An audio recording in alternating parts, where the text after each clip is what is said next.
মুসলমানই মুসলমানের বড় শত্রু। মুসলমানদের কোনো শত্রুর প্রয়োজন নাই। হ্যাঁ, দেখবেন যে শিয়ারা সুন্নিদের বলে কাফের, আর সুন্নিরা শিয়াদের বলে কাফের। আবার আলেমদের মধ্যেও কিন্তু এটা চালু আছে, এক আলেম আর এক আলেমরে বলে কাফের, আর ওই আলেম এ আলেমকে কাফের। এই হলো আমাদের ধর্মের বাস্তব অবস্থা। ওই দিন দেখলাম যে মিজানুর রহমান আজহারি সাহেব একটা ভিডিও করছে যে নবী মোহাম্মদ সাল্লাহ সাল্লামকে বিষ প্রয়োগে হত্যা করা হয়েছে। আর যাবে কোথায়? হাজার হাজার, আমি দেখলাম প্রায় 4,500 বান্দা, হ্যাঁ, ফিরাউনের সাথে ছবি দিয়েছে, কুকুরে পায় পুরসাপ করতেছে মিজানুর রহমানের মুখে, এরকম তুই নানান নানান ধরনের ছবি দিয়ে দিয়ে মানে মিজানুর রহমানকে আঘাত করা হচ্ছে। অথচ এই যে মুমিন বান্দারা যারা এই কমেন্টসগুলো করছে তারা কোরআন জানে না। কেন জানে না আমি বলি। নবী মুহাম্মদ সাল্লাল্লাহু আলাইহি ওয়াসাল্লাম যখন অসুস্থ হয়ে গেলেন তখন তিনি আয়সারে বলছিল, আয়সারে আমার ধমনীগুলো, আমার শিরা উপশিরাগুলো ছিঁড়ে যাচ্ছে, আমার মাথাটা ফেটে যাচ্ছে প্রচণ্ড যন্ত্রণায়। কেন? ওই যে খাইবরের যুদ্ধের পরে আমার যে ইহুদি নারী যে বিষ প্রয়োগ করা হয়েছিল, তো সেই বিষের ক্রিয়া আমি ভোগ করছি, আমার যন্ত্রণা হচ্ছে। ঠিক আছে, এই কথা আয়সারে বলতেছিল। এগুলো যত সহি গ্রন্থ, অর্থাৎ মানে সহি বলতে সহি যে হাদিসগুলো আছে সেখানে গেলে আপনি জানবেন। বুখারি, তিরমিজি, আবু দাউদ, নাসাই, ইবনে মাজা, যত সহি গ্রন্থ আছে সেখানে গেলে এই ঘটনা পাওয়া যাবেন। আর আমি যে বিষয়টা নিয়ে আজকে আলোচনা করবো সেটা হচ্ছে যে এই যে শিয়া সুন্নি দ্বন্দ্ব, এ নিয়ে অনেক মিথ্যাচার করা হয়। যেহেতু আলেমরাই মিথ্যাচার করে তখন আর কিছু বলার নাই, তাই না? আমি মনে করি যে এই মিথ্যে ভিত্তির উপর এই ধর্মগুলো দাঁড়িয়ে আছে। প্রকৃত যে কোরআন শরীফের যে বিষয়গুলো সেটা খুব কমই আলোচনা করা হয়। হাদিসে মন গড়া কথাবার্তা লিখে ধর্মের $12 বাজে ফেলছে। যাও, আজকে যে আলোচনা সেটা হচ্ছে যে সূরা নূর, পবিত্র কোরআন শরীফের সূরা নূরের যে ঘটনা বর্ণনা আছে যে নবী মুহাম্মদ সাল্লাল্লাহু আলাইহি ওয়াসাল্লাম একটা যুদ্ধে গেছিলেন। তো ওই যুদ্ধ থেকে ফেরার পথে আয়সার হার হারায় যায় এবং তিনি পিছে পড়ে যান। পিছে পড়ে গেলে তখন একটা দুর্নাম রটনা করে কুচক্রীরা। সেই বিষয়টা পবিত্র কোরআন শরীফের 24 নম্বর সূরা নূরে উল্লেখ আছে। আমি একটু পড়ে শোনাই, জানি না, শুনে না, কোরআন শরীফ থেকে বলতেছি আমি। এটা হচ্ছে 24 নম্বর সূরা নূরের 6 নম্বর আয়াত থেকে একটু বলি। এবং যারা নিজেদের স্ত্রীর প্রতি অপবাদ আরোপ করে অথচ নিজেরা ছাড়া তাদের কোনো সাক্ষী নেই, এরূপ ব্যক্তির সাক্ষ্য এই হবে যে সে আল্লাহর কসম খেয়ে 4 বার এই বলে সাক্ষ্য দেবে যে সে অবশ্যই সত্যবাদী। 7 নম্বর আয়াত, অর্থাৎ 24 নম্বর সূরা 7 নম্বর আয়াতে বলা হয়েছে, এবং 5বার বলবে যে সে মিথ্যাবাদী হলে তার উপর আল্লাহর অভিশাপ নেমে আসবে। এবং 24 নম্বর সূরার 8 নম্বর আয়াতে বলা হয়েছে, তবে স্ত্রীর শাস্তি রহিত করা হবে যদি সে 4 বার আল্লাহর কসম খেয়ে সাক্ষ্য দেয় যে সে তার স্বামী অবশ্যই মিথ্যাবাদী। 24 নম্বর সূরা নূরের 9 নম্বর আয়াতে বলা হয়েছে, এবং 5বার বলে তার স্বামী সত্যবাদী হলে তার নিজের উপর আল্লাহর গজব আসবে। 10 নম্বর আয়াতে বলা হয়েছে যে আর তোমাদের প্রতি আল্লাহর অনুগ্রহ ও দয়া না থাকলে এবং আল্লাহর তওবা গ্রহণকারী ও প্রজ্ঞাময়ী না হলে তোমরা কেউ রেহাই পেতে না। 24 নম্বর সূরা নূরের 11 নম্বর আয়াতে বলা হয়েছে, যারা মিথ্যা অপবাদ রচনা করেছে, যারা, ভালো করে শুনেন কিন্তু এটা সিরিয়াস একটা আয়াত চলে আসছে, যারা মিথ্যা অপবাদ রচনা করেছে তারা তোমাদেরই এক দল, উহাকে নিজেদের জন্য খারাপ মনে করো না, বরং উহা তোমাদের জন্য কল্যাণকর। ওদের প্রত্যেকের জন্য ওদের কৃত পাপ কর্মের ফল আছে, এবং ওদের মধ্যে যে উহার প্রধান ভূমিকায় ছিল তার জন্য আছে কঠিন শাস্তি। বন্ধুরা আর পড়লাম না, ঠিক আছে, এটুকু পড়লাম। আমি কি পড়ে শোনালাম এই যেখানে আছে, আপনারা স্ক্রিনশট দিয়ে পড়ে নিতে পারেন। এই দেখেন, এই যে স্ক্রিনশট দেন, যদিও উল্টো দেখা যাবে, এই যে স্ক্রিনশট দিয়ে পড়ে নিতে পারেন। বাকি আরও অনেক আছে। এইখানে বিষয় এটা এরকম যে বনি মুত্তালিকের ঘটনা, একটা যুদ্ধ থেকে নবী যখন ফিরে আসতেছিলেন তখন ওই সময়টা নিয়ম ছিল যে আমরা যখন কোথাও থেকে কাফেলাটা যখন রওনা দিলে আপনার পিছনে কোনো মালপত্র রয়ে গেল কিনা বা কেউ বাদ পড়লো কিনা এই বিষয়টা দেখার জন্য একজন সাহাবী নিয়োগ ছিল। তো সেই বনি মুত্তালিকের যে যুদ্ধের থেকে ফেরার পথে যখন পিছনের অবস্থা দেখতে যাওয়া হলো, একজন সাহাবী গিয়েছিল। তো সেখানে যে দেখলো যে মা আয়শা বালির উপরে শুয়ে রয়েছে। কি ব্যাপার? তো বললো যে আমি তো সকালবেলা যে শৌচক্রিয়া যেটা আর কি, এগুলো করার জন্য উনি গেছিলেন একটু দূরে। তো উনি যখন সেই ওয়াশরুম থেকে ফিরে আসবে ওই সময় ওনার গলার হার হারাই গেছে। কি মুশকিল! তো হার খুঁজতে খুঁজতে ওই সময় একটু দেরি হয়ে গেছে। এটা কিন্তু 24 নম্বর সূরা নূরের উল্লেখ আছে ঘটনা। 24 নম্বর সূরা নূরে এই কাহিনীটা উল্লেখ আছে, আমি আপনাদের দেখাই।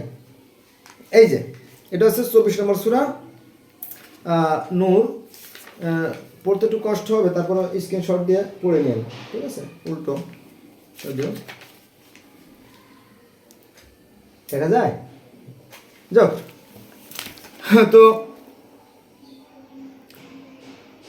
কাফেলা একটা গুঞ্জন উঠল। কি গুঞ্জন? গুঞ্জন উঠল যে নবী মোহাম্মদ সাল্লাল্লাহু আলাইহি ওয়াসাল্লামের বয়স অনেক বেশি আর আয়েশার বয়স খুব কম। এই সাহাবীর সাথে আয়েশার শারীরিক সম্পর্ক আছে। তো এই কথার পরে তো নবীর মন খারাপ। সি নবী মুহাম্মাদের স্ত্রী এর সাথে অন্য সাহাবীদের শারীরিক সম্পর্ক আছে, এটা মানে বাজে বিষয় না? তো সেই ঘটনা উপলক্ষ করে এই সূরা নূরের আবির্ভাব, অর্থাৎ জিব্রাইল এই সূরা নাজিল করেন অনেক দিন পরে, প্রায় মাসখানেক ওহী নাজিল বন্ধ হয়েছিল।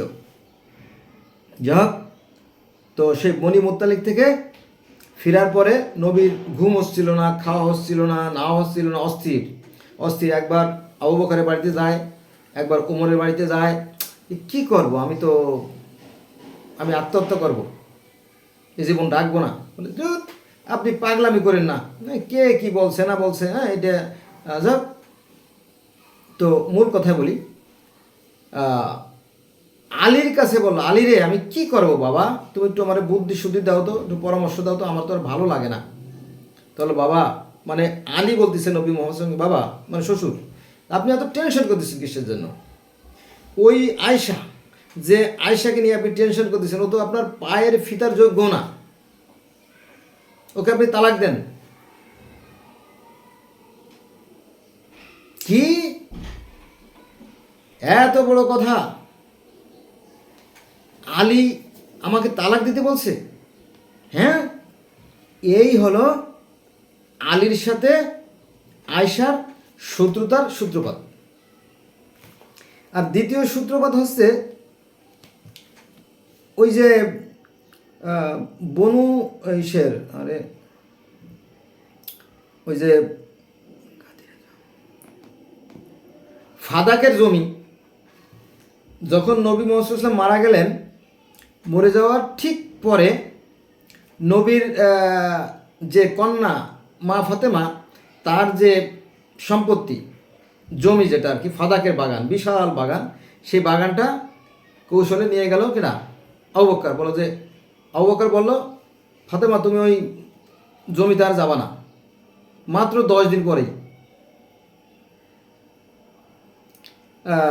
তারপরে আবার আবু বকরের একটু শুভবুদ্ধির উদাহরণ হলো যে না, যে নবীর কারণে আমরা আজকে এই আরব জাতি ঐক্যবদ্ধ, যার কারণে এত বড় পদ পাইছি, খলিফার মধ্যে পদ পাইছি, না না না না না না না না না, তার আহলে বায়তা কষ্ট পাবে, অর্থাৎ তাদের আত্মীয় স্বজন, তাদের বংশের মানুষ কষ্ট পাবে, এটা হয় না।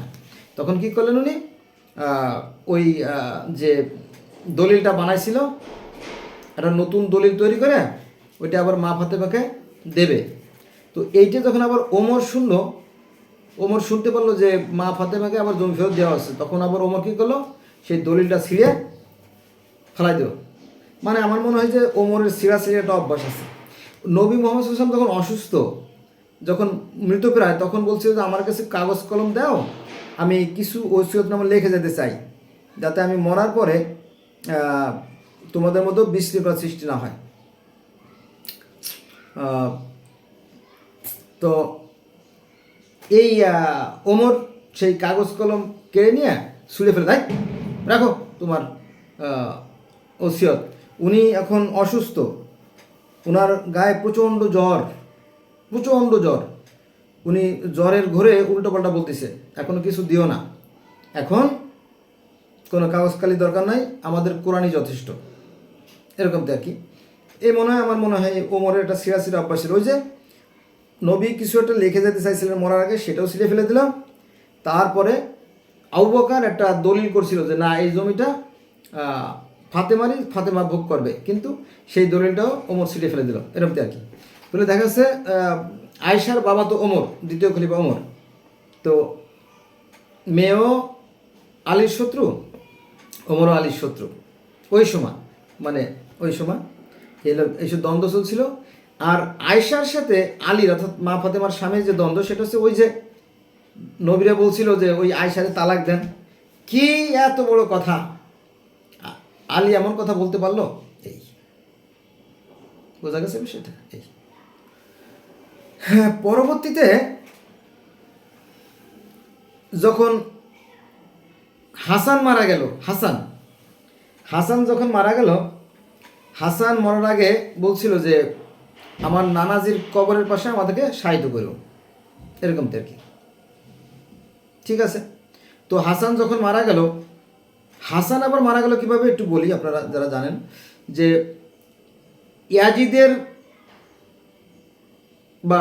এজিদের পরামর্শে এজিদ আবার কি করছে, এজিদ আবার এই হাসানের বউ ছিল জায়দা, তাকে বলল যে তোমারে আমার স্ত্রী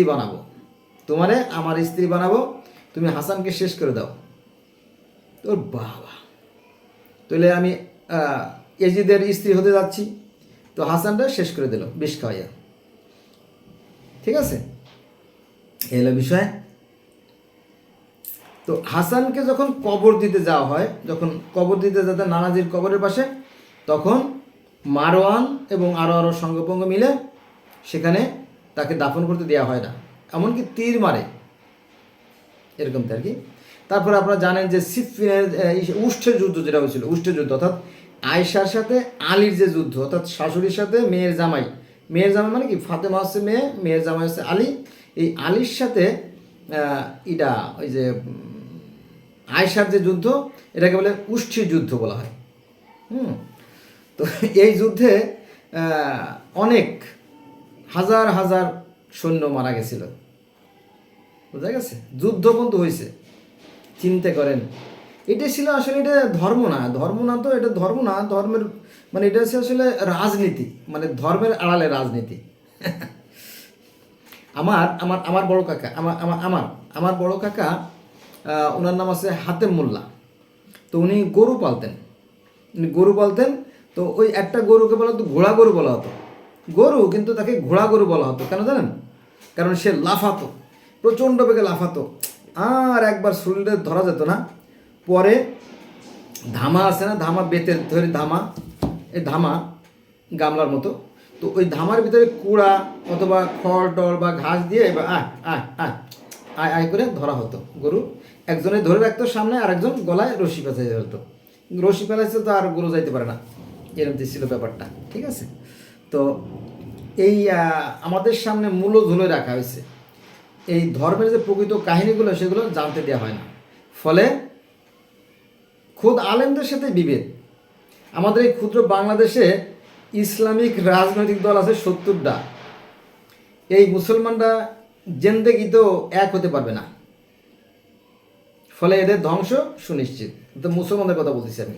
যেমন বাস্তবে আসি আমরা, সাদ্দাম শেষ, গাদ্দাফি শেষ, তারপরে আপনার এরা লাদেন শেষ, ইরাকের মুশরি শেষ। মুশরির জায়গা সিসি বসছে না, সিসি মানে আমেরিকা সিসিকে বসাইছে।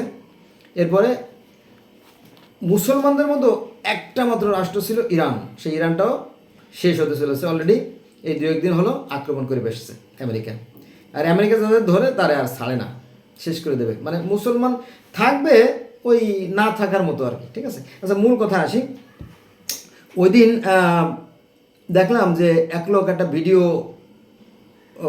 ছাড়ছে যে হোসেন যখন মারা যায় তখন হোসেনকে কবর দেওয়ার জন্য প্রস্তুত করা হয় নবী মোহাম্মদ সাল্লামের মাজারের পাশে। তখন ইয়াজিদের বাহিনীর সাথে কিন্তু আয়সার যোগাযোগ ছিল। তো ইয়াজিদের বাহিনী বিশেষ করে মারওয়ানের নেতৃত্বে সেখানে তীর মারা হয় ইত্যাদি ইত্যাদি। তখন অনেকে হাজার হাজার লোকে কমেন্ট করছে, যে কমেন্টগুলো ভিত্তিহীন। চলেন আমরা শুরু করি সেই কমেন্টগুলো।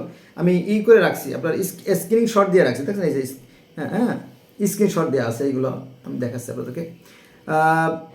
একজন নাম, ওনার নাম আছে MA করিম। উনি বলছে, সুকৌশলে আম্মাজান আয়শা রাদিয়াল্লাহুর বিরুদ্ধে মিথ্যা তোহমত দেওয়া গোবারিয়া শিয়াদের কাজ, গোবারিয়া শিয়াদের কাজ। এক আরেকজনটা কমেন্ট করছে,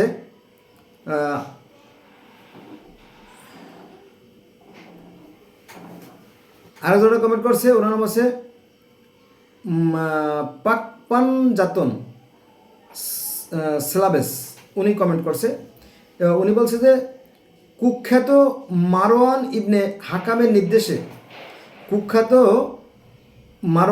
ইবনে হাকামের নির্দেশে মৌলা ইমাম হাসান আলাইহিস সালাম ওনার জানাজা মুবারকের উপর তীর মেরেছিল। জাহান্নামীরা কিন্তু উম্মুল মুমিনিন হযরত আয়েশা সিদ্দিকার নামে মিথ্যাচার করে কিছু কুচক্রী উনার বদনামের ব্যবস্থা করছে। আপনারা দেখেন এই যে মানে দ্বিতীয়টা ভালো দেখা যাচ্ছে কিনা আমি জানি না, সরি আলো, দ্বিতীয়টা ঠিক আছে। আচ্ছা, এবার আসেন তৃতীয় কমেন্টস। আহলে বায়াতের দুশমনের উপর লানত। ঘটনা কিন্তু সত্যি। এই যে হোসেনের যে জানাজা করতে গেলে এই যে তীর ছুঁড়ছিল, ঘটনা কিন্তু সত্য, হাদিস দ্বারা প্রমাণিত। আর এই ঘটনাটা ওই যে বললাম নূরে, পবিত্র কোরআন শরীফে নূরের এই ঘটনার উল্লেখ আছে। আগেই তো বলছি না, 24 নম্বর সূরা, কই গেল, হ্যাঁ এই যে আপনারা 24 নম্বর সূরাটা পড়ে দেন। হ্যাঁ, এই 24 নম্বর সূরা নূরে ওই কাহিনী আছে যে কোন এক যুদ্ধ থেকে নবী মুহাম্মদ সাল্লাল্লাহু আলাইহি ওয়াসাল্লাম যখন যুদ্ধ থেকে ফিরে আসেন, তখন মা আয়েশার হাড় হারাই যায়, পিছিয়ে পড়ে যায়। তখন কাফেলার মধ্যে একটা বদনাম রটে যায় যে আয়েশা চরিত্রহীনা, নবী মুহাম্মদ সাল্লাল্লাহু আলাইহি ওয়াসাল্লামের বয়স হয়ে গেছে, সে আয়েশার যৌন চাহিদা মেটাতে পারে না, ফলে সাহাবীদের সাথে শারীরিক সম্পর্ক আছে। এই নিয়ে নবী মুহাম্মদ সাল্লাল্লাহু আলাইহি ওয়াসাল্লাম 1-2 মাস ধরে টেনশন করে। ওদিকে ওহী আসা বন্ধ হয়ে গেছে। তখন নবী মুহাম্মদ সাল্লাল্লাহু আলাইহি ওয়াসাল্লাম অস্থির, একবার আলীর বাড়িতে যায়, একবার ওমরের বাড়িতে যায়, একবার ওসমানের বাড়িতে যায়, একবার আবু বকরের বাড়িতে যায়, এরকম ছিল অবস্থা। তখন এই যে আলী তখন তার শ্বশুরকে সান্ত্বনা দিয়েছিল যে আব্বাজান, আপনি কেন এত টেনশন করতেছেন? আপনি টেনশন করেন না। সামান্য একটা অনেকটা দাসীর মতো, হ্যাঁ, দাসী না যদিও, স্ত্রী, দাসীও তো স্ত্রীর মতো ব্যবহার করা যায়, এটা আছে কোরআনে, সূরা নূরেই আছে এটা। তো আয়েশা তো আপনার পায়ের ফিতার যোগ্য না, আপনি ওকে তালাক দেন, এই কি এত বড় কথা? এখান থেকে আয়েশার সাথে আলীর শত্রুতা শুরু। তো এইটা পরবর্তীতে এই যে হাদিসে চলে আসছে, হাদিস খুঁজলে আপনি পাবেন। হ্যাঁ, এই হলো যে হোসেনের কবরের উপরে কেন তীর ছুড়ছিল আয়েশার অনুসারীরা। এই তো এই কথা বলার কারণে এই যে একজন বলছে যে সুকৌশলে আম্মাজান আয়েশার বিরুদ্ধে মিথ্যা তোহমত দেওয়া গোবারিয়া শিয়াদের কাজ। উপরের কমেন্টসটা, একদম উপরের কমেন্টটা দেখেন, উল্টো একটু পড়তে আপনার কষ্ট হবে। তারপরে দ্বিতীয় কমেন্টটা তো পড়লামই, যে কুখ্যাত মারওয়ান ইবনে হাকামের নির্দেশে মৌলা ইমাম হাসান আলাইহি আসাল্লামের উনার জানাজা মুবারকের উপর তীর মেরেছিল জাহান্নামে, কিন্তু উম্মুল মুমিন হযরত আয়েশা সিদ্দিকার নামে মিথ্যাচার করে কিছু কুচক্রী উনার বদনামের ব্যবস্থা করছে আর কি। তারপরে তৃতীয় নম্বর যে কমেন্টসটা, সেটা হচ্ছে যে আহলে বায়াতের দুশ্মনের উপর লানত। চতুর্থ কমেন্টে বলা হয়েছে very sad history of Muslims started after departure of নবীজি সাল্লাল্লাহু আলাইহি সাল্লাম। পঞ্চম কমেন্টটা বলা হয়েছে যে ইয়া মাওলা হাসান, এই যে এটা শেষ হয়ে গেল, এই পার্টটা শেষ হয়ে গেল। এরকমটি অনেক আমি আপনাদের দেখাচ্ছি।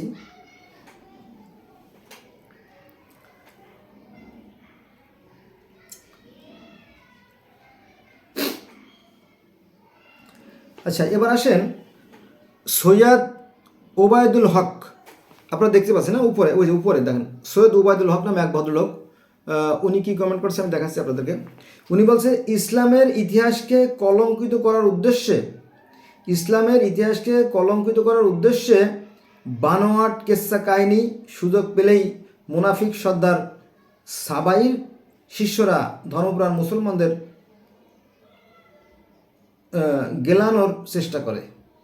কিন্তু এই ঘটনাটা কোরআনে কিন্তু উল্লেখ আছে, আমি কিন্তু কোরআন নিয়ে বসছি। হ্যাঁ, কোরআনে এই যে আয়েশার যে চরিত্র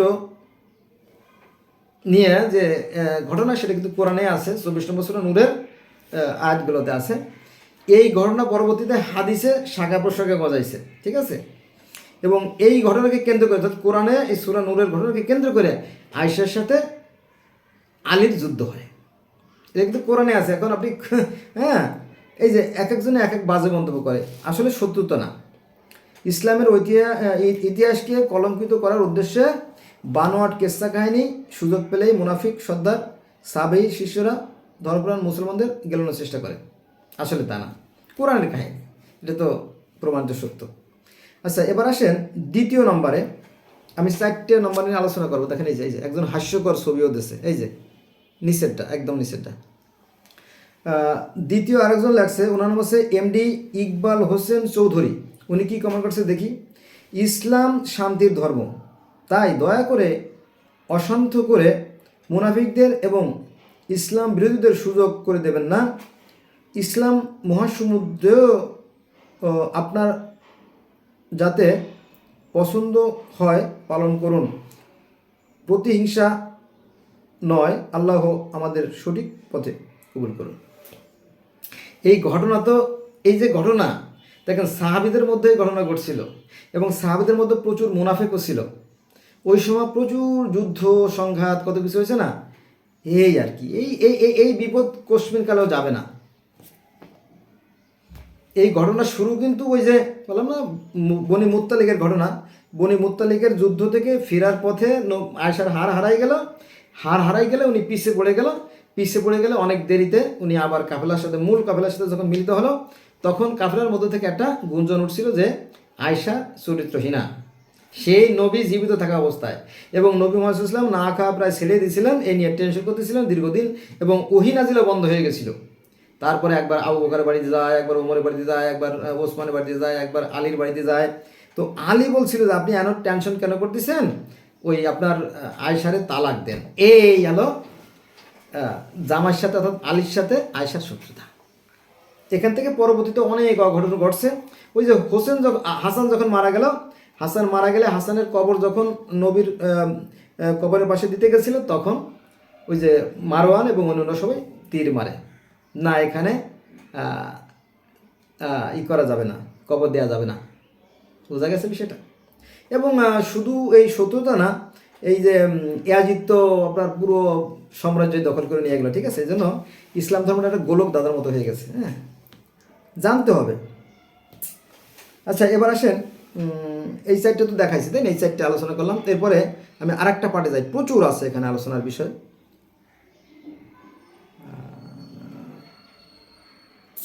দেখেন, এখান থেকে আমি চলে যাচ্ছি আরেকটা স্ক্রিনে। এই যে প্রচুর আমি স্ক্রিনশট দিয়ে রাখছি এখানে, যেটা আমি আমাদের শোনাচ্ছি।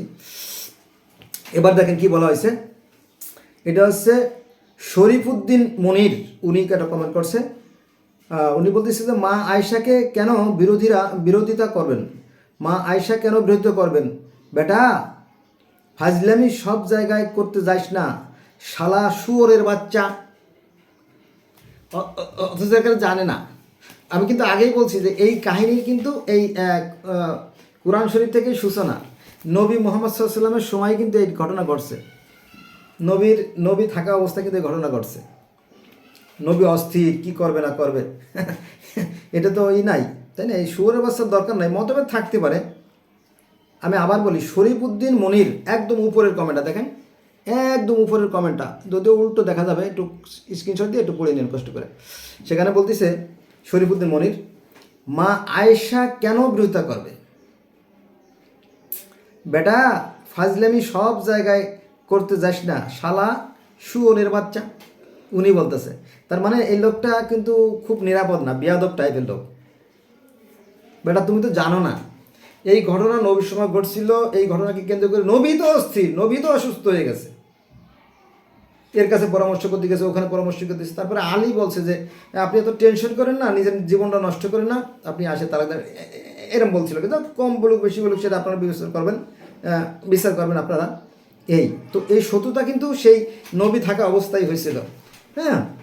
থাকতে পারে এক জায়গায় থাকলে, একটা হাড়ির সাথে হাড়ি ঠুন করবে, একটা গ্লাসের সাথে গ্লাসের আঘাত লাগবে, হ্যাঁ, এটা তো স্বাভাবিক। কিন্তু এই গালাগালি করাটা কি মানে খুব একটা ভালো কথা না, তাই না।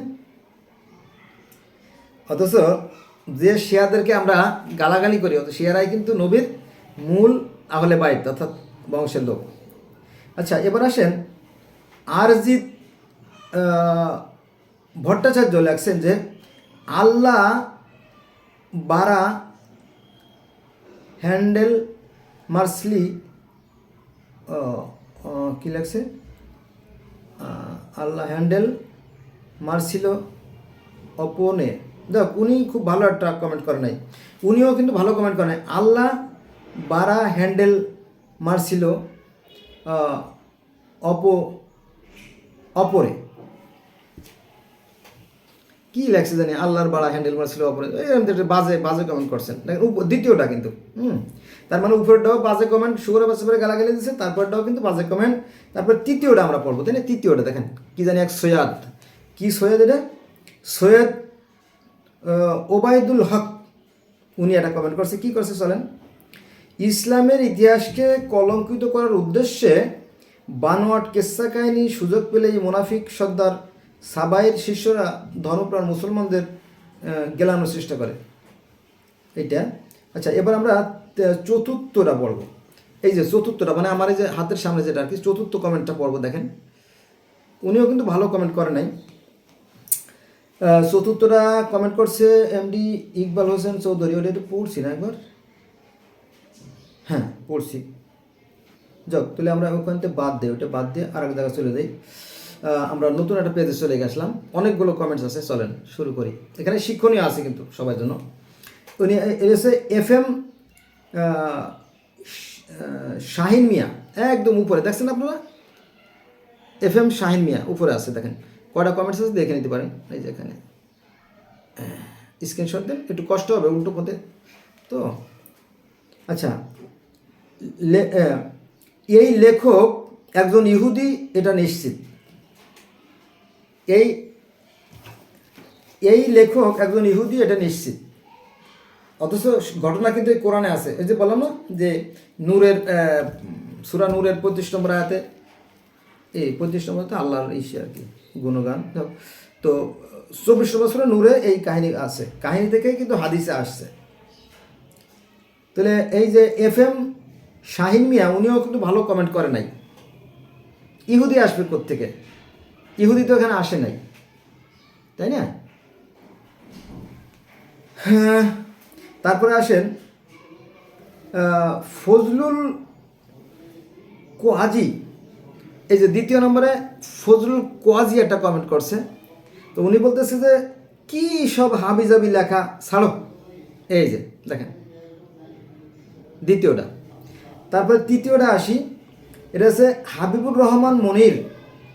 উনি বলতেছে যে এগুলো অতিরঞ্জিত শিয়াপন্থীদের অপপ্রচার। তাহলে এই যে কোরআনে যে একটা ঘটনা, কোরআনের ঘটনা কি শিয়াদের কাজ নাকি সুন্নিদের কাজ? ঝামেলা না? এই ঘটনা জানতে হবে। এরকম একটা ঘটনা নবীর জীবনে ঘটছিল, পরে নবী এটা যে নিয়ে আলোচনা করছিল, সেইটা এক একজনে যা জানে সেটা তারা আলোচনা করছে, এটা কি। আচ্ছা, এবার আসেন 4র্থ নম্বরে আবু মুহাম্মদ সানি। উনি লেখছে যে আবু জাহেল ইবনে মারওয়ান। দেখেন এখানে কিন্তু আমরা যে সুন্নিপন্থী, যে আমরা বর্তমানে বাংলাদেশে যে শতকরা 90% বা 95% যে সুন্নিপন্থী, তাদের ব্যাপারে খারাপ কথা বলছে। মানে আবু জাহেল ইবনে মারওয়ান, মারওয়ান কিন্তু আমাদের, তারপরে ইডা আবু সুফিয়ান, ইয়াজিদ, মাবিয়া কিন্তু আমাদেরই গুরু, তাই না? তাদের ব্যাপারে বাজে কথা বলা হয়েছে।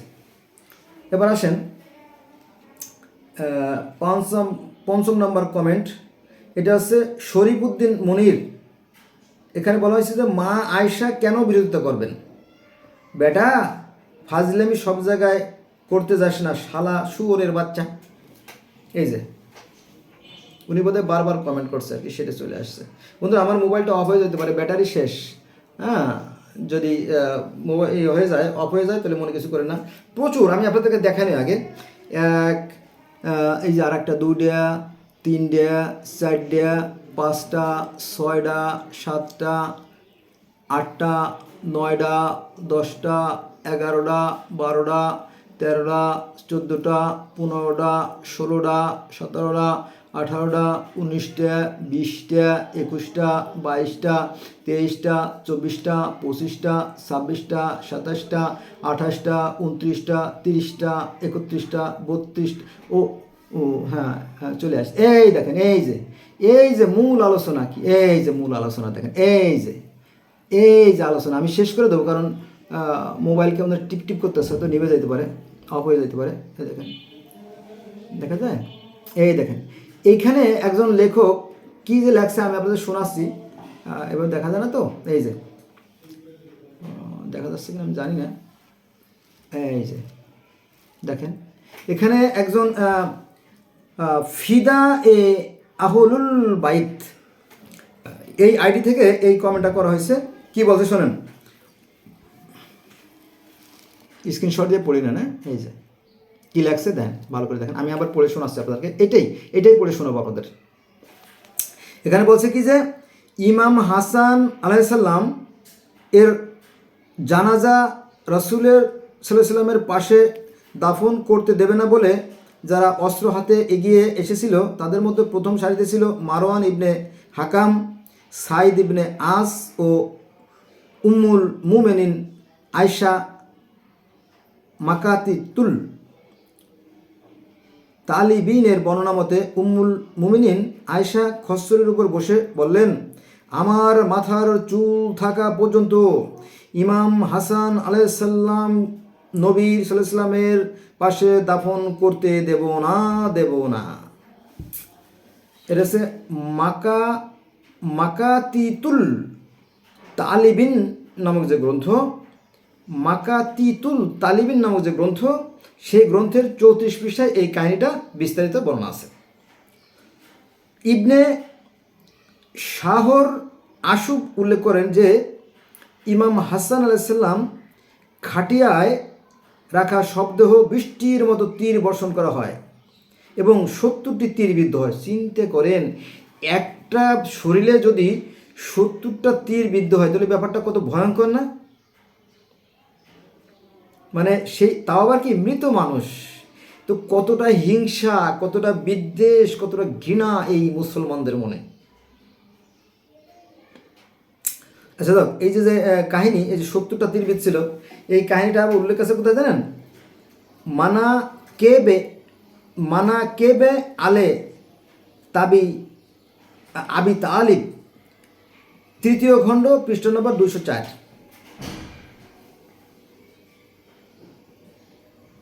ঠিক আছে?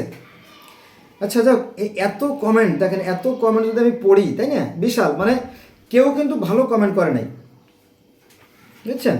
কিন্তু ঘটনাটা শুরু কিন্তু কোরআনে আছে। আমি কিন্তু বলছি যে, আবার বলি, আমার মনে হয় 3য়বার বলা হবে, যে বনি মুত্তালিকের ঘটনা।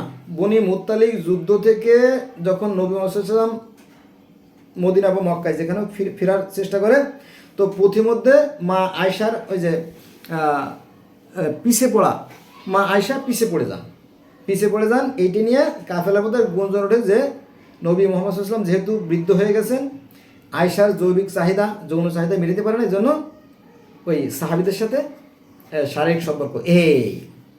এরপরে নবীর তো মন খারাপ। নবী যখন ফিরে আসলেন, ফিরে আসার পরে তখন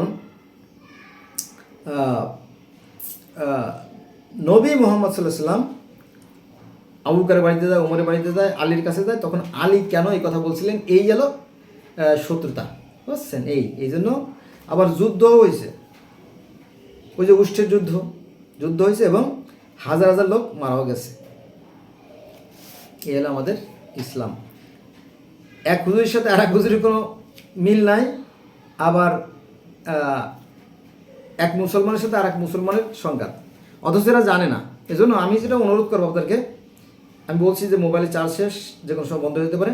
আমি অনুরোধ করবো আপনারা কোরআন জানবেন, হাদিস জানবেন, জানার পরে মুসলমান সাজবেন। খালি টুপি মাথায় দিয়ে মুসলমান সাজবেন না, মানুষের ক্ষতি করেন না, ঠিক আছে? আচ্ছা, এবার আসেন,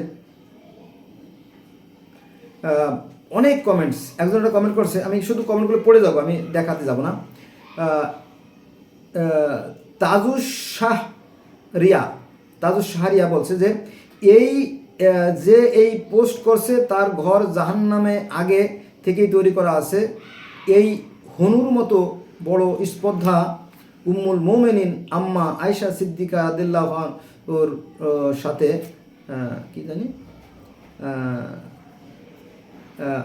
রাদিয়াল্লাহু আনহুর শানে অপবাদমূলক পোস্ট, আস্তাগফিরুল্লাহ। এই যে উপরের পোস্টটা দেখেন, এই যে উপরের পোস্টটা, এই যে, অথচ উনি জানে না, কিন্তু বিষয়টা, মূল বিষয়টা জানে না। এই ঘটনা নবী মুহাম্মদ সাল্লাল্লাহু আলাইহি ওয়াসাল্লাম জীবিত থাকা অবস্থায় ঘটছিল এবং এটা আজ পর্যন্ত চলে আসছে, অর্থাৎ এই যে আমি কথা বলতেছি আজ পর্যন্ত। আর একজন লাগছে রাশেদ আলী কাদরি, উনি লাগছে যে নিশ্চয়ই পাক পাঞ্জাতন, পাক ও আহলে বাইতে আতহার পাক এর দুশ্মনেরা ধ্বংস হবে নিশ্চয়ই। উনি আবার ওই যে যিনি লেখছে তার পক্ষে কথা বলছে, শিয়া সুন্নি দ্বন্দ্ব আর কি। এরপরে 3য় আরেক ব্যক্তি লাগছে, ওনার নাম হচ্ছে সামিউল আলম শামী। উনি লাগছে দুশ্মনে তাহলে বাইতের উপর আল্লাহর লানত। ঠিক আছে, ওনার কথা ঠিক আছে, যারা অন্যায় করবে তাদের প্রতি লানত আসবেই, ঠিক আছে, এটা ভালো। তারপরে আলিফ ইসলাম, উনি লাগছে আয়েশা কি কারণে বাধা দিয়েছিল, তার তীর নিক্ষেপ করতে কে নির্দেশ দিয়েছিল, কারা তীর নিক্ষেপ করেছিল, কারা তীর নিক্ষেপে মারওয়ানের সাদ ইবনে আয়েশার বিরুদ্ধে করেছিল, বিস্তারিত বলুন। ওই যে আমি বললাম না শুরুতে, এই যে নিচেরটা দেখেন, একদম নিচের কমেন্টটা,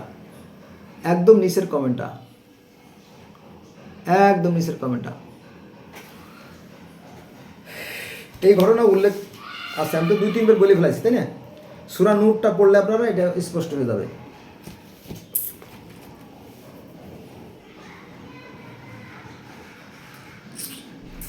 আচ্ছা, এবার আসেন আরেকটা পেজে চলে গেলাম। এই দেখেন, আগে তো এই পেজটা ছিল, এই যে এটা এটা আমি এদিকে চলে গেলাম, এভাবে আমি অনেক পেজে যাব। ইনি হচ্ছে আব্দুল রৌফ খান, এই যে উপরে আব্দুল রৌফ খান, উনি কি কমেন্ট করছে শোনেন। এগুলো সব মুনাফিক ছিল, আয়শা আসহল কেদার, কি বলছে ওটা বোঝা যাচ্ছে না, উনি অল্পতে লিখে ফেলছে তো। তারপরে আরেকজন লাগছে দরবারে বেলায়েতি আলাইসাল্লাম এসব সত্যি। দেখেন, একজন বলছে বিপক্ষে, একজন বলছে পক্ষে। এসব সত্যি, আর ইতিহাসে আরও তিতা বহু সাহাবি যাদের নামে ওয়াজ যে ফেনা তোলা হয় তারা ছিল মুনাফেক, রাসূলের জানাজা পর্যন্ত করতে দেয় নাই, ওদের জাহান্নামের টিকিট দেওয়া হয়েছে ওয়াশিদ এর হাদিসে। ইতিহাসের ইতিহাস চেপে রাখা ইতিহাস, আরও কত ইতিহাস যে আছে যেগুলো আমাদের সামনে বের করা হয় না। আর একজন লাগছে হাসনাইন আহমেদ, গুজব ছড়াবেন না, ফালতু কোথাকার। এই যে নিচেরটা দেখ, সংক্ষেপে লাগছে, এই যে এই যে এই যে কালো কালো ড্রেসটা পরা থাকছে না, এই যে গুজব ছড়াবেন না, ফালতু কোথাকার, বেয়াদব। আচ্ছা, এবার আসেন আর একজন, ওনার নাম আছে ফেরদাউস পারভিন। উনি কি লাগছে, তীর নিক্ষেপের বিষয়টি অতিরঞ্জিত। তীর নিক্ষেপের বিষয়টি অতিরঞ্জিত, মনে রাখতে হবে সুন্নি ও শিয়া উভয় মাযহাব নিজ নিজ সুবিধা অনুযায়ী বানানো অনেক হাদিস ও মত রয়েছে। মানে শিয়ারা তাদের মতো করে হাদিস তৈরি করছে, সুন্নিরা তাদের মতো সৃষ্টি করছে, এরকম আর কি। আয়েশা রাদিয়াল্লাহু কেন বাধা দিয়েছিলেন সেটাও ব্যাখ্যা করা উচিত, অকারণে ফতনা ছড়াবেন না। এই লাস্টে একদম নিচের যে এইটা মহিলা দেখছেন না, মহিলার ছবিটা দেখছেন, এই যে মহিলার কমেন্ট, এই যে একদম নিচে আর কি, এই যে নিচে যেটা আর কি, ওই মহিলার কমেন্টটা, এই যে ফতনা ছড়াবে। এটা কিন্তু কোরআনে এই কাহিনীর বর্ণনা আছে, কোরআনে, অস্বীকার করার কোনো সুযোগ নাই। সূরা নূর পড়েন, দেখবেন যে এই কাহিনী এখানে আছে, ঠিক আছে। আচ্ছা, দেখি কে কি মন্তব্য করছে।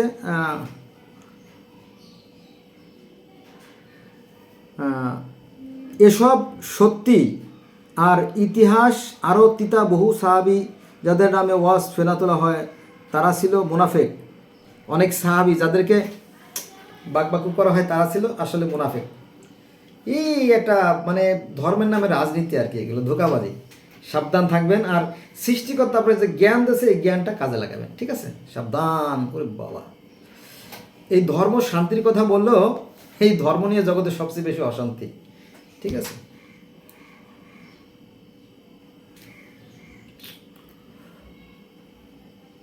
ওরে বাবা, একজনে বিশাল লেখা লাগছে, এস এম হারানো ভালোবাসা। দেখেন, এস এম হারানো ভালোবাসা, উনি এত বেশি লাগছে, দেখেন উনি জানে, কিন্তু জানেওয়ালা, উনি কিন্তু শিয়াদের পক্ষে, অর্থাৎ ওই যে হাসানের যে শরীরে যে 70টা তীর বিধান হয়েছিল সেটার পক্ষে উনি, বলে ঘটনা সত্য। উনি অনেকগুলো উনি কি বলছে একটু বলি আপনাকে।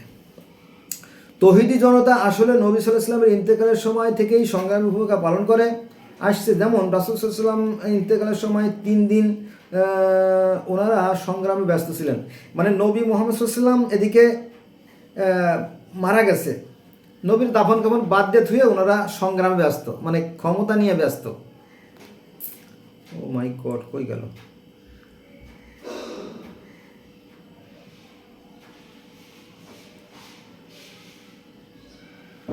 নবী মুহাম্মদ সাল্লাল্লাহু আলাইহি ওয়াসাল্লাম মারা গেছে, নবী মুহাম্মদ সাল্লাল্লাহু আলাইহি ওয়াসাল্লাম দাফন করা দরকার না, দাফন করা দরকার, কিন্তু সে ব্যাপারে খবর নাই, দাফনও হয় নাই।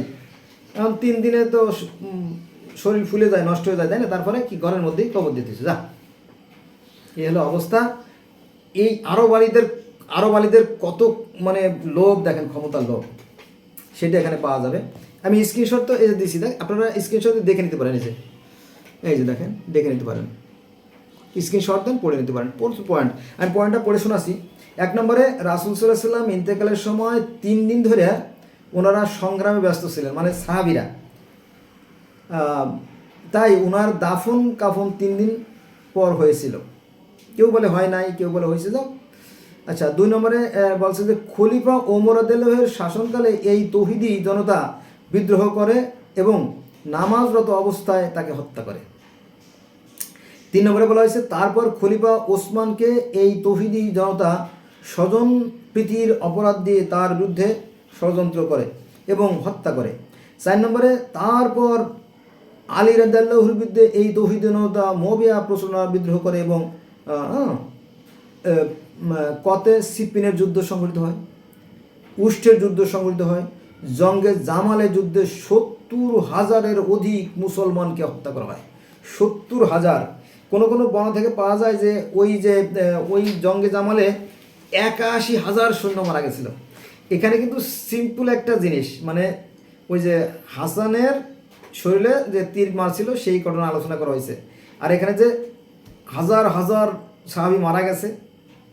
এই মুসলমানদের কোনো শত্রুর দরকার নাই, দেখছেন, মুসলমানদের কোনো শত্রুর প্রয়োজন নাই, মুসলমানেরাই যথেষ্ট।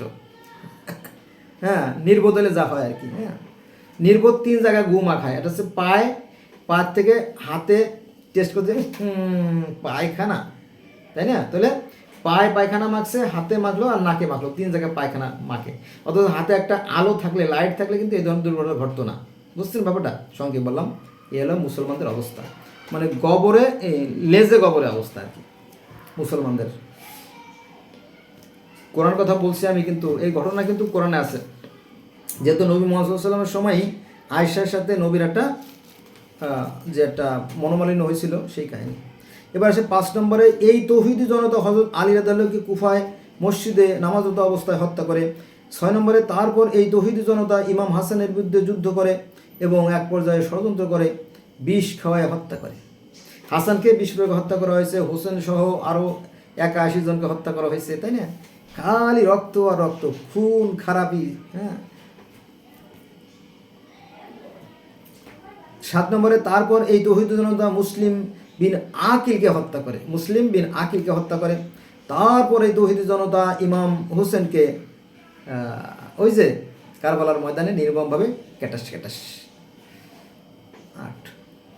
তারপরে 9 নম্বরে তারপরে আছে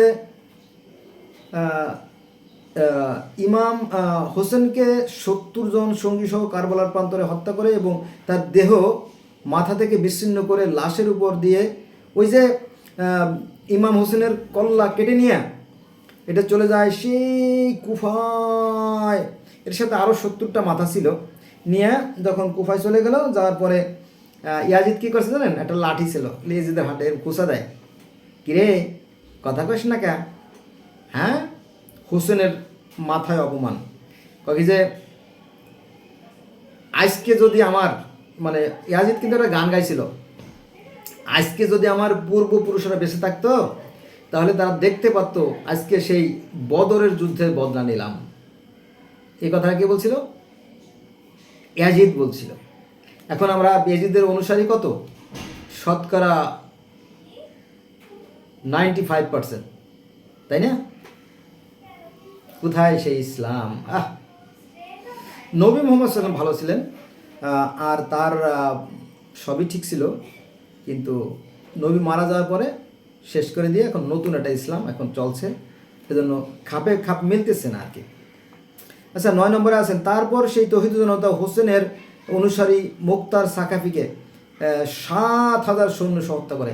বন্ধুরা, ভিডিওটা বড় হচ্ছে, বড় হয় কথা। হোসেনকে যখন হত্যা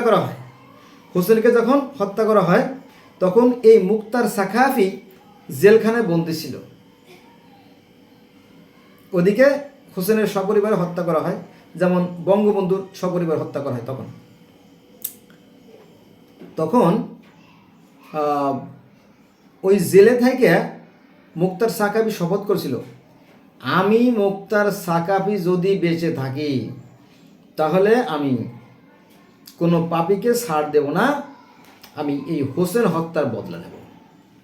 তারপরে এই মুক্তার সাহাবীকে হত্যা করার জন্য প্রস্তুতি নেওয়া হয়। তখন এই ওসমান, আবু বকর, ওমর এদের আত্মীয় ছিল, এই মুক্তার সাহাবী এদের আত্মীয় ছিল। তখন ওরা বলল এজিদকে, না না না, ওকে মেরেন না, ওকে মেরেন না, ও খুব ভালো, ওর বাবাও খুব বিশ্বস্ত ছিল আমাদের, আর ও আমাদের বিশ্বস্ত, ও হয়তো একটা কথা বলছে বা রাগের বাড়ি আবেগের বসে একটা কথা বলছে, ওকে মারেন না। কিন্তু উনি তো মন থেকে বলতেছিল। এই মুক্তার সাহাবী যখন জেল থেকে বের হয়ে আসে, বের হয়ে আসার পরে এই যে যারা হোসেনকে হত্যা করেছিল তাদেরকে ধরে ধরে আনে, কিন্তু ওই মানে যে যারে যে জায়গায় মারছে ঠিক সেইভাবে মারা হয়েছিল, প্রকৃতির প্রতিশোধ। এই জন্য বন্ধুরা, আমার ভিডিও যারা দেখতেছেন তারা আমি বলবো যে পাপ করেন না, পাপ কাউকে ছাড়ে না। আপনি আজকে পাপ করবেন, 10 বছর, 20 বছর, 30 বছর, 50 বছর, 60 বছর, 100 বছর পরে আপনার ওই পাপের প্রায়শ্চিত্ত ভোগ করতে হবে। আর আপনি যদি মারা যান তাহলে আপনার সন্তানরা ওই পাপের প্রায়শ্চিত্ত ভোগ করবে। সৃষ্টিকর্তার বিধানের কোনো পরিবর্তন নাই, অতএব জ্ঞান দ্বারা কাজ করবেন, সাবধান। ঠিক আছে? তাহলে এই যে মুক্তার সাহাবী যখন আবার দল গঠন করে যারা হোসেনকে মারছিল তাদেরকে ধরে ধরে আইনে হত্যা করে। এটা নিয়ে আবার এই মুক্তার সাহাবীকেও হত্যা করা হয়, আবার তার 7,000 সৈন্যকে হত্যা করা হয়। মানে ইসলাম যেখানে দেখবেন খালি রক্ত আর রক্তের দাগ ছিটে গোটা, শান্তি আসবে না, কিয়ামত পর্যন্ত এভাবে চলতে থাকবে। এরা একেবারে কি বলবো, এটা মানে ধোঁকাবাজি। সৃষ্টিকর্তা আমাদেরকে জ্ঞান দিয়েছে, আমরা এই জ্ঞান নিয়ে আমরা কাজ করব। ঠিক আছে? এটা আর কি। আচ্ছা, এরপরে আসেন 10 নম্বরে, এই তৌহিদি জনতা হুসাইন ইবনে নোমাইনের নেতৃত্বে মদিনার হামলা করে এবং নবী সাল্লাল্লাহু আলাইহি ওয়াসাল্লামের রওজা ভাঙচুর করে। নবীর রওজাও ভাঙা হয়েছিল, কাবায়ও আগুন লাগা দেওয়া হয়েছিল এবং মক্কার দিকে এসে পবিত্র কাবা গৃহে আগুন লাগাই দেয়। এই ঘটনা বলে ঐতিহাসিকভাবে প্রমাণিত সত্য। হ্যাঁ, উপরের সমস্ত ঘটনা কোনো অমুসলিম বা নাস্তিক করে নাই, কাফের কেউ গড়ায় নাই, সবাই মুসলিম তৌহিদি জনতা ছিল। এই ভাইটা উনি একটু মানে আবেগ দিয়ে লেখছে। উনি হচ্ছে এস এম হারানো ভালোবাসা। এই যে উনি দেখেন, উনি এস এম হারানো ভালোবাসা, উনি এই কমেন্ট লেখছে। আর এরপরে আর লেখাটা এই যে এই যে এই যে বাকিটা, বুঝতে পারছি? ও না, বাকিটা তো এখানে না, এই সাইডে না, বাকিটা কই গেল? এই যে বাকিটা, এই যে দ্বিতীয় পেজ, ওনার লেখা 2 পৃষ্ঠা লেখছে উনি অনেক সময় নিয়ে অনেক ধৈর্য ধরে অনেক কথা লেখছে, যাতে চদু বাঙালিরা একটু বুঝতে পারে। চদু কোরআন জানে না, হাদিস জানে না, নামে মুসলমান। আরে বাবা, এই ঘটনা তো এই ঘটনা তো সূত্রপাত হয়েছে ওই যে বললাম না, বনু মুত্তালিকের ঘটনা থেকে। নবী মুহাম্মদ সাল্লাল্লাহু আলাইহি ওয়াসাল্লাম যুদ্ধ থেকে ফিরে আসতেছিলাম, পথে আয়েশা পিছে পড়ে যায়, এই নিয়ে একটা রটনা হয় যে আয়েশার চরিত্রহীনা। এই নিয়ে এই যে সূরা নূরে বিস্তারিত বর্ণনা আছে, আপনারা দেখে নিন। কোরআন শরীফে, আমার কাছে কোরআন শরীফ আছে, এই যে কোরআন শরীফ আছে। আমি তো জেনে শুনে বলতেছি, কিন্তু বেশিরভাগ মানুষ জানে না। এবার আসেন, একজন বলতেছে, আচ্ছা ওটা আমার কমেন্ট চলে গেছে আর কি। মোহাম্মদ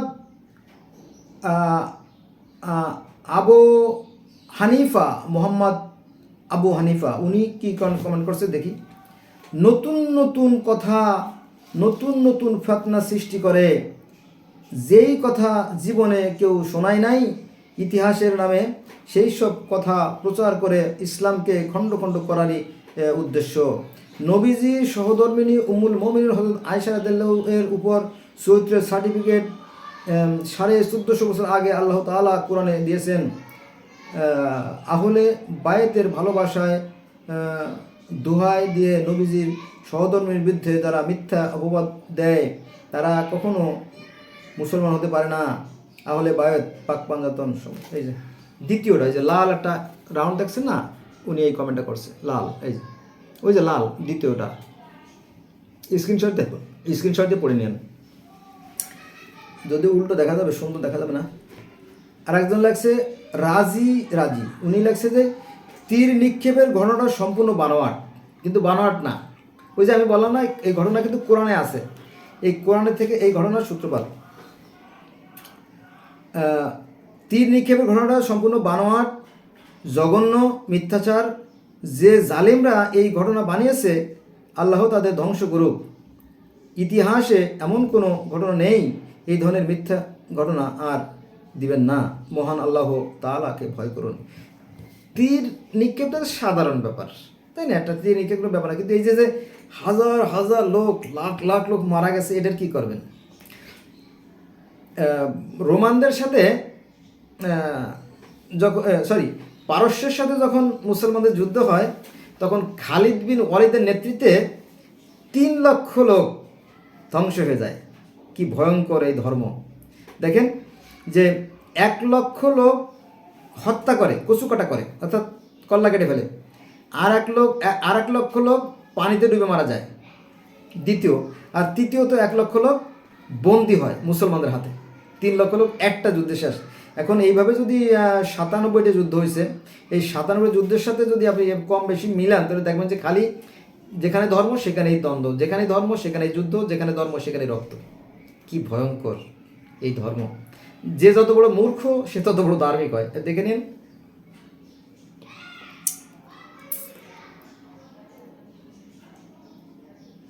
আচ্ছা, এবার আসেন কি লাগছে। নতুন নতুন কথা ফেতনা সৃষ্টি করে, সেই কথা জীবনে কেউ শোনায় নাই, ইতিহাসের নামে সেই সব কথা প্রচার করে ইসলামকে খণ্ড করাই এদের উদ্দেশ্য।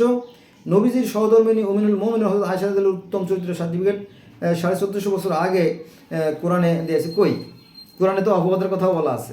উনি কিন্তু জানে না বিষয়টা। এই যে লাল লাল লাল বান্দা, এরকম একটা ঘটনা ছিল। সেই 14.5 বছর আগে একটা কালেমা লেপন করা হয়েছিল আর কি। হ্যাঁ, আহলে বায়াতের ভালোবাসার দোহাই দিয়ে নবীজির সহধর্মিনীর বিরুদ্ধে যারা মিথ্যা অপবাদ দেয় তারা কখনো মুসলমান হতে পারে না। আহলে বায়াত পাকপান্বিত সমগ্র সাহাবায়ে আজমাইনের প্রতি ভালোবাসায় নামে মুসলমান। যারা আহলে বায়াতের সমালোচনা করে তারা খারেজি, যারা সাহাবায়ে কেরামের সমালোচনা করে এরা শিয়া। দুটোরাই পথভ্রষ্ট না। ঠিক আছে, তাই যদি বলে তাহলে ঠিক আছে। দুটো পক্ষকে যদি বলে তাহলে নিরপেক্ষভাবে কথা বলছে, কারণ এরা দুইটাই কামড়া কামড়ি করছে। বন্ধুরা জানেন না, কামড়া কামড়ি। নবী মোহাম্মদ সাল্লাল্লাহু মারা গেছে, নবী মোহাম্মদ সাল্লাল্লাহু মারা গেছে, তো নবী মোহাম্মদ সাল্লাল্লাহু মারা গেছে, তো দাফন কবর করবি না? দাফন কবর বাদ দিয়ে ধুয়ে তারা ক্ষমতা নিয়ে কামড়া কামড়ি। ওদিকে বনু সাকিফা নামে একটা জায়গা আছে, মানে ওদের যে সেন্ট্রাল যে আর কি সংসদ ভবন, সেখানে আনসাররা বসে গেছে মিটিং করতে যায়, আমাদের মধ্য থেকে একজন খলিফা নির্বাচিত হবে। এই খবর যখন শুনছে ওমর, সে আবার দৌড়ে গেছে আবু বকরের বাড়িতে যায়। আবু বকর ছিল বুড়ো মানুষ, তার হাত ধরে টেনে যায়, তাড়াতাড়ি আসো, সর্বনাশ হয়ে গেল। ওই যে ক্ষমতা ভাগাভাগি হয়ে গেল। তখন তো আবু বকর ছিল বয়স্ক লোক, তাড়াতাড়ি উনি তো কী করবে, ধরো মারো, তাড়াতাড়ি চলে গেল সেখানে। যাওয়ার পরে বিয়াদবের দল তো আনসার, তোরা খলিফার কি বুঝুস? নবীর অবর্তমানে নামাজ পড়াতে হবে আবু বকর খলিফা হবে। যাক বাক এই, আর যদি কথা বলা বলি আর কল্লা কাটি পারবো। ওনার কাছে লোকজন ছিল, সৈন্য সমর্থন ছিল আর কি, এরকম আর কি। ওখান থেকে আবার চলে গেল মা ফাতেমার বাড়িতে যাওয়ার পর দেখে 18 জন, হ্যাঁ, আব্বাস মিলে ওরা বসে বসে আলোচনা করতেছিল। দর্শনীয় কিছু না, ওরা নিরীহ, ওরা দর্শনীয় কিছু না, নবীকে কীভাবে দাফন কাফন করা যাবে, কোথায় কবর হবে, এই সমস্ত নিয়ে আলোচনা করতেছিল। তো উনি যাই অর্থাৎ ওমর যাওয়ার পর ভাই সেই ইডার কাছ থেকে, আব্বাসের কাছ থেকে অস্ত্র কেড়ে এনেছে, আরও সাহেবের কাছে অস্ত্র মস্ত্র কাড়ি নিয়ে ওদেরকে বিদায় হ্যাঁ তোরা পরিণতি করতে আসিস লাগে এই, ঠিক আছে। তো এই বিষয়গুলো আমাদেরকে জানতে দেওয়া হয় না। মাইন্ড করেন না বন্ধুরা, আমি কারো শত্রু না, আমি নিরপেক্ষ কথা বলতেছি। আমি তো জেনে বলতেছি, আর অনেকে জানে না বিষয়গুলো। ওই যে ইতিহাস, দেবেকার ইতিহাস, অনেক ইতিহাস আছে, জানতে হবে। আচ্ছা, এবার আসেন আরেকজন বলতেছি যে তীর নিক্ষেপের ঘটনাটা সম্পূর্ণ বানোয়াট, জঘন্য, মিথ্যাচার। যে জালিমরা এই ঘটনা বানিয়েছে আসলে সত্য না। যারা আহলে বায়াতের সমালোচনা করে তারাই খারেজি, যারা সাহাবায়ে কেরামের সমালোচনা করে এরাই শিয়া। দুটো পদে ভ্রান্ত। এবার আরেকজন, ওনার নাম আছে রিঙ্কু মণ্ডল। এই দেখেন, এই যে মাঝখানে যে কমেন্টটা, এটা রিঙ্কু মণ্ডলের কমেন্ট। আপনারা স্ক্রিনশট দিয়ে বড় করে দেখে নিন। উনি বলতেছে যে আরে ভাই, কোথায় কি পোস্ট করতে হবে সেটাও বোঝো না?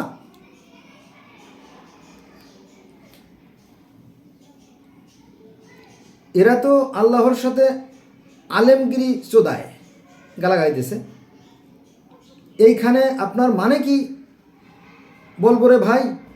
ভাষায় তো খুঁজেই পাচ্ছি না। এখানে যারা কমেন্ট করছে এরা হচ্ছে চায়ের দোকানের আলেম পাস, এরাই ইতিহাস সম্বন্ধে কি জানে, কি বলবে, এদের কাছে কি আশা করা যায়, বুঝছেন না? এই যে উনি কমেন্টগুলো পড়ছে বোধহয়, পড়ে পড়ে বলছে এরা তো বোঝে না, এরা কোরআন জানে না, হাদিস জানে না, এদের কাছে কি প্রশ্ন করবা, কি জানার চেষ্টা করবা? এই হুজুরে বা কি জানে? এরা খানিক খানিক জানে আর খানিক খানিক বানায়, ভণ্ডামি ব্যবসা করছে, প্রকৃত সত্য জানতে দেয় না। এই ঘটনার উল্লেখ তো রয়েছে কোরআন শরীফে সূরা নূরের 24 নম্বর সূরা নূরে আছে ঘটনা, সেই আয়সার যে একটা কেলেঙ্কারি উঠছিল সেই কাহিনী। সেখান থেকে আস্তে আস্তে এইগুলো শাখা প্রশাখা গজায় বড় হয়েছে ঘটনাগুলো। এটা হচ্ছে ভিতরের ঘটনা। আচ্ছা, জিল্লুর রহমান নামে একজন, একদম লাস্টে একদম নিচে দেখেন, জিল্লুর রহমান নামে এক ভদ্রলোক লেখছে। উনি বলতেছে যে যারা এসব বানানো অতিরঞ্জিত ঘটনা বিশ্বাস করে কেউই ইমান হারা হয়েন না প্লিজ। মানে কথাটা খারাপ না আর কি।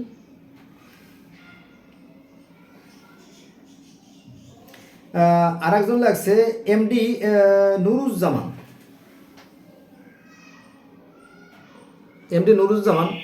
উনি বলতেছে যে ও বদমাইশ, তোমার ভিতরে এত এলেম, জীবনে তোমার নাম কোনোদিন শুনলাম না, তুমি এত বড় বুজুর্গ। মানে সে একটা হিট মারা কথা বলতেছে, মানে যিনি দেশে কমেন্টটা করছে তারে সে বাজে কথা বলতেছে, ও বদমাইশ। তারপরে নিজাম শেখ, উনি বলছেন যে মৌলা আলী হোসেন আল্লাহু আকবার আমিন। ওই যে কালো চশমা পরা দ্বিতীয় জন, উনি বোধহয় আলীর পক্ষে আর কি, মানে শিয়াদের পক্ষে কথা বলতেছে। তারপরে জন লাগছে ভেরি স্যাড, ওই যে লেখা আছে সাফি উদ্দিন মণ্ডল। তারপরে আরেকজন ৪র্থ নম্বর আছে, পবিত্র কুরআন মাজিদে আল্লাহ তাআলা ঘোষণা করেছেন তোমরা যদি অধিকাংশ লোকের কথা শোনো তাহলে বিশুদ্ধ হবে, আল কুরআন সত্য, এটা চলে। অধিকাংশ লোকের কথা শোনা যাবে না, যারা বিজ্ঞ, যারা জ্ঞানী তাদের কথা শুনতে হবে। আর একজন আছে লাব্বাইক ইয়া মাওলা হোসেন লাব্বাইক, উনি শিয়াদের পক্ষে বা কমেন্টের পক্ষে, উনি জানে বিষয়টা। তারপরে আরেকজন লাগছে লানত তাদের উপরে চিরকাল বেসুমার লানত। কারে উদ্দেশ্য করে বলছে জানি না।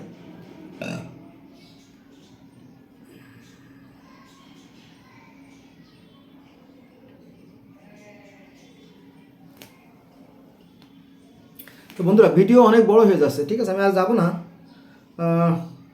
একজন বলতেছে সব ভুয়া তথ্য। আর একজন লাগছে যে শিয়ার টাকায় জাহান্নামে কুত্তা বনে গেছে, শিয়াদের টাকায় জাহান্নামের কুত্তা বনে গেছে। আরেকজন বলছে যে বিস্তারিত জানতে চাই, লোকটা ভালো কথা বলছে, বিস্তারিত জানাতে ভালো। তাই আমি এই যে বিস্তারিত বললাম যে এই ঘটনা এই যে কোরআন শরীফের সূরা নূরে আছে। আবার বলবো, ৪র্থবার বলি। বনি মুত্তালিকের যুদ্ধ থেকে নবী যখন ফিরে আসে তখন মা আয়েশা পিছে পড়ে যায়, এটি নিয়ে একটা মনোমালিন্য হয় এবং অনেকে বলে যে নবী আয়েশা অন্য সাহাবীদের সাথে শারীরিক সম্পর্ক আছে। এইটা নিয়ে ওই যে কাফেলার মধ্যে দ্বন্দ্ব শুরু হয়ে যায়। তো নবী মুহাম্মদ সাল্লাল্লাহু আলাইহি ওয়াসাল্লাম বাড়িতে চলে আসেন, ওনার মন খারাপ। পরে আবু বকরের কাছে যায়, ওমরের কাছে যায়, আলীর কাছে যায়, এই নানান জনের কাছে যায়। সবাই তো আর সব কথা বলতে পারে না। তো আলী বলছিল যে বাবাজান আপনি মন খারাপ করেন না, দরকার হয় আয়েশাকে তালাক দিয়ে দেন। এই গেল আয়েশার সাথে নবীর শত্রুতা, আলীর সাথে আয়েশার শত্রুতা। ফলে তিনি এই ধরনের কাজ করতে পারেন। মানে তীর মারা তো দোষের কিছু না, তাই না? শত্রুটা তীর মারা দোষের কিছু না, কিন্তু হত্যা তো করে হত্যা, তাই না? পরবর্তীতে যে ইরার সাথে আপনার আলীর সাথে যুদ্ধ হয়েছে, সেখানে আবার ৭০,০০০ বা ৮১,০০০ সৈন্য মারা গেছে। এগুলো হলো মারাত্মক বিষয়গুলো। একজন বলছে ফাউল লোক, আর একজন বলছে সব ভুয়া, এরকম তো আর কি। আচ্ছা, আরেকজন লাগছে কি দেখি, ইমাম হাসান ইবনে আলী রহমতুল্লাহের জানাজা ও দাফনের সময় 49 বা 50 হিজরি আর কি ঘটনা। মদিনার উমাইয়া সমর্থক ও আয়সা দলের পক্ষে লোকদের দ্বারা তীর নিক্ষেপের একটি ঐতিহাসিক ঘটনা রয়েছে। এই যে ওরা কিন্তু হাদিস থেকে, কোরআন থেকে বলতেছে এটা ঘটনা, কোরআনের সাথে কিন্তু মিল আছে, কিন্তু কোরআনের সাথে মিল আছে, এরকম হাদিস গ্রহণযোগ্য, যেটা কোরআনের বাইরে সেটা গ্রহণযোগ্য না। তো এই ঘটনা তো কোরআনের সাথে মিল আছে, ওই যে সূরা নূরের সাথে মিল আছে, তো এটা বলতেছি আর কি। তো তীর নিক্ষেপের এই ঐতিহাসিক ঘটনা রয়েছে। নবীজি সাল্লাল্লাহু আলাইহি ওয়াসাল্লামের রওজা মোবারকের পাশে দাফন করতে চাইলে বাধা দেওয়া হয় এবং জানাজায় উপর তীর নিক্ষেপ করা হয়। ঘটনার প্রেক্ষাপট, ইমাম হাসান রাদিয়াল্লাহু জানাজার আগে ওসিয়ত করেছিলেন যে তাকে যেন নবীজির সাল্লাল্লাহু আলাইহি ওয়াসাল্লামের রওজার পাশে দাফন করা হয়। এই যে এই কমেন্টটা উনি সুন্দরভাবে বলছে যে কোথায় এটা আছে। কিন্তু সমস্যা কোথায় জানেন? যেমন আমাদের দেশে শতকরা 90% মনে করেন যে সুন্নি অনুসারী, তো তাদের মতো করে প্রচার করে, আর শিয়ারা তো কম, এটা মানুষের জানে না। সমস্যা হলো এখানে, এই অজ্ঞতা, অসম্পূর্ণতা, সীমাবদ্ধতাই সমস্ত সমস্যার মূল কারণ। বোঝা গেছে বিষয়টা, এটা আর কি। হ্যাঁ,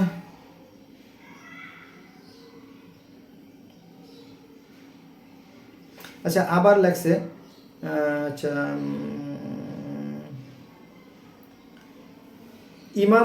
ইমাম হাসান ইবনে আলী রহমতুল্লাহের জানাজা ও দাফনের সময় মানে এটা হচ্ছে 49 বা 50 হিজরির ঘটনা। তখন মদিনার উমাইয়া সমর্থক ও আয়সা রাদিয়াল্লাহুর পক্ষের লোকরা তীর নিক্ষেপ করেছিল, এই ঘটনা আর কি। এবং নবী মুহাম্মদ সাল্লাল্লাহু আলাইহি ওয়াসাল্লামের রওজা মুবারকের পাশে তখন হাসানকে দাফন করা হয়, তখন তারা এই তীর মারে আর কি, এটা আর কি। আয়সা রাদিয়াল্লাহুর পক্ষের লোকজন, তাদের মধ্যে অনেকেই ছিল নবীজির পাশে ইমাম হাসানকে দাফন করতে বাধা দেয়, তীর নিক্ষেপ করে দাফন প্রক্রিয়াকে বাধাগ্রস্ত করতে এবং জানাজায় খাটের উপর তীর নিক্ষেপ করা হয়েছিল, যার ফলে জানাজাটি আল বাকি, এখানে বিস্তারিত লাগছে যে পরে আর ওই নবী মুহাম্মদ সাল্লাল্লাহু আলাইহি ওয়াসাল্লামের কবরের পাশে আর কবর হয় নাই, পরে ওরা ওই নিয়ে চলে আসে, ওই খাটিয়া নিয়ে চলে আসে, পরে আল বাকি কবরস্থানে দাফন করা হয়। কারণ এই বিরোধের মূল কারণ ছিল রাজনৈতিক উত্তেজনা এবং বংশগত বিরোধ। ওই যে দেখবেন, মানে ওই ভিতরের খবর তো আমরা জানি না, এই খবরগুলো বিভিন্ন ইতিহাস থেকে জানা যায়। সুখ ছিল না, আমার মনে হয় নবী মুহাম্মদ সাল্লাল্লাহু আলাইহি ওয়াসাল্লাম তার জীবনে একটা দিনও শান্তিতে ঘুমাইতে পারে নাই, তাহলে এই ইসলামের শান্তি দেবে কি বলেন? তবে নবী মুহাম্মদ সাল্লাল্লাহু আলাইহি ওয়াসাল্লাম নবী মুহাম্মদ সাল্লাল্লাহু আলাইহি ওয়াসাল্লাম ভালো ছিলেন, এবং এই অসভ্য জাতিকে সভ্য করার জন্য তিনি একটা গাইডলাইন, অর্থাৎ এই যে কোরআন শরীফ দিয়ে গেছিলেন, কিন্তু তাকে চিনতে পারলো না, বুঝতে পারলো না। সেই যে সংঘাত, গৃহে সংঘাত, ঘরে সংঘাত, বাইরে সংঘাত, হ্যাঁ, এটা ছিল আর কি। কি আছে,